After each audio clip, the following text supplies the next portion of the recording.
I found this tape down the woods. It's safe to say I shouldn't watch it. During my hike in the woods, I stumbled across this tape that I found on my trip. The place I found this tape is down a thicket of branches. The tape was buried deep down the branches near a small detour in the trail.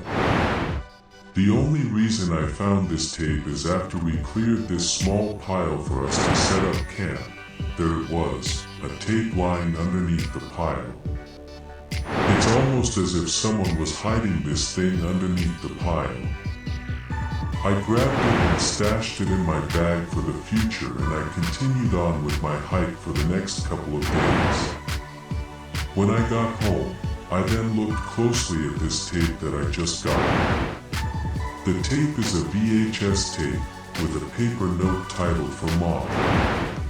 The only notable thing about the tape is that its shell is somewhat damaged, probably due to the thing being piled underneath the branches and leaves, or it was probably dropped on the ground. Seeing this, my curiosity piqued as I wanted to know what was in that tape.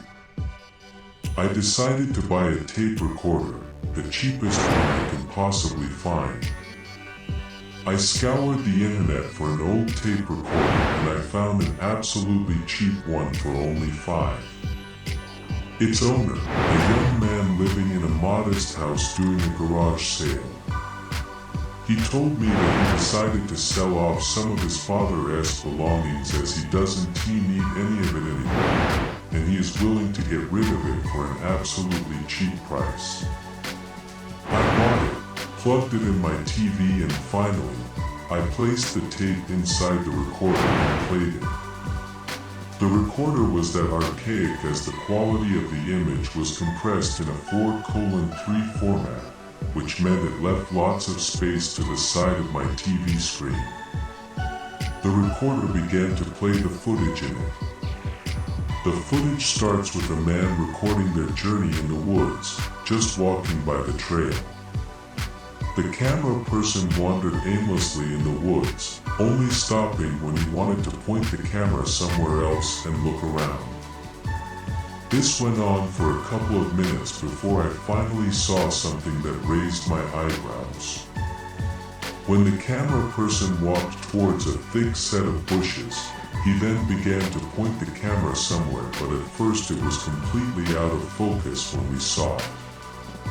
The cameraman then adjusted the contrast of the video, zoomed it in even more, and then corrected the focus of the video.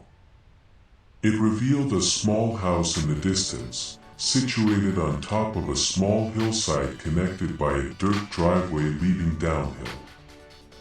After a couple of minutes of silence, the cameraman finally began to speak. The compound. Many people around the area talked about this place. Here we are. The camera eventually zoomed out, but maintaining focus on the house in the distance. The recording then panned side to side, checking what is within its surroundings. On the left side of the property is dense forest, with parts of the dirt road extending deep within the tree line. On the right of the property is a fenced area. Within it is an open field filled with random objects such as furniture, appliances, and tools, all piled in a single area. Beyond that is mostly thick forest and not much else of note. The cameraman then explained what that property is supposed to be. According to him, the house was once owned by a family who lived there for 50 years. Then the house was eventually sold to another family, which is now the family that was supposed to live in that house. He said that the family is owned by a small family from Canada who then moved down here in New England. He further explained that the family is a bit of a mystery for the residents within the vicinity of this home. He notes that one homeowner not far from the area told the cameraman that he once observed the family walking by the trails just near the trail system where the homeowner is far from. He claimed that the father of the family was talking about something, one where he noted that the mother looked at the father blank-eyed, almost as if he said something he shouldn't hear. The children, however, were none the wiser as they strolled the wooded area, oblivious to what is being talked about by the parents. He then told another story. This one is that of another homeowner living next to a lake that he was hunting for deer one cold morning when he saw in the reticle of the man's rifle scope the family strolling. The hunter, of course, did not pay any attention to the family when he first saw them strolling by the woods. Minutes passed when he veered back at the family once more and he saw a harrowing sight on him. The cameraman can only describe this account as the man saw the family gaze at the hunter's general direction, prompting the man to aim the rifle clearly and see what they will do. The accounts, of course, aren't really out of the ordinary, contrary to what the cameraman has to say about this matter. That changed for the worse when he began detailing the third account of this family. He then retold the account of a hiker who was walking through the wooded area nearby. During the evening when he was about to set camp, the hiker heard a noise, prompting him to look around and locate the source of the noise. The hiker only saw nothing but the forest around him. The hiker then set up his tent for the night and finally rested.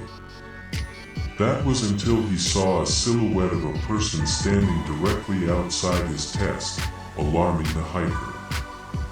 Before he even unzipped the tent, the figures disappeared, but not before hearing noises from a distance, moving away from the tent. The hiker's story doesn't sound unrelated at first, but the cameraman argued that this is the family in question who decided to approach the tent and investigate.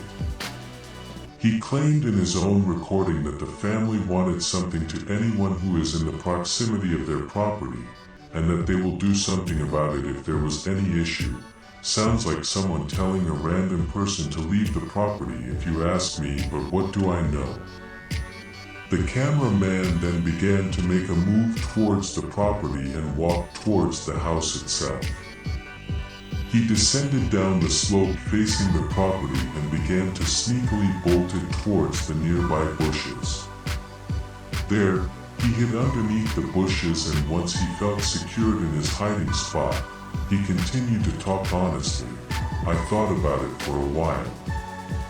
When I heard about the gossip about this property, my conclusion was that there was a family of doomsday preppers making it known that they are going to hide and they will do it against the will of the world. Now looking closely at it, no, it's something much more than meets the eye. Whatever this family is hiding, I must know what it is. The cameraman eventually began to sneak closer and closer to the house, trying as hard as he could to not to make loud noise during his trek. Eventually, he found himself standing next to a closed window. He raised the camera higher towards the window. The camera is now pointing at the interior of the house.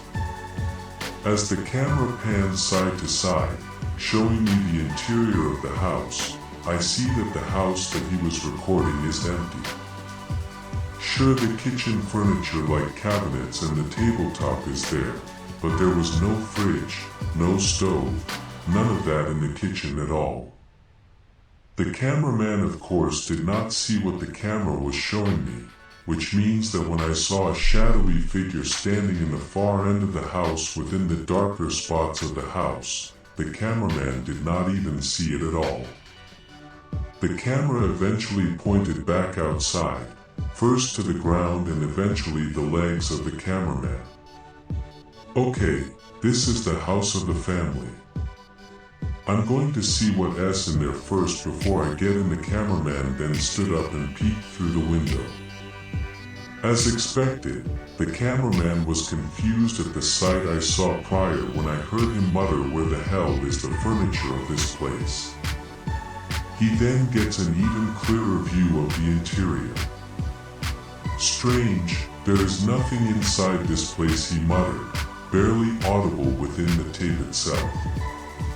The cameraman eventually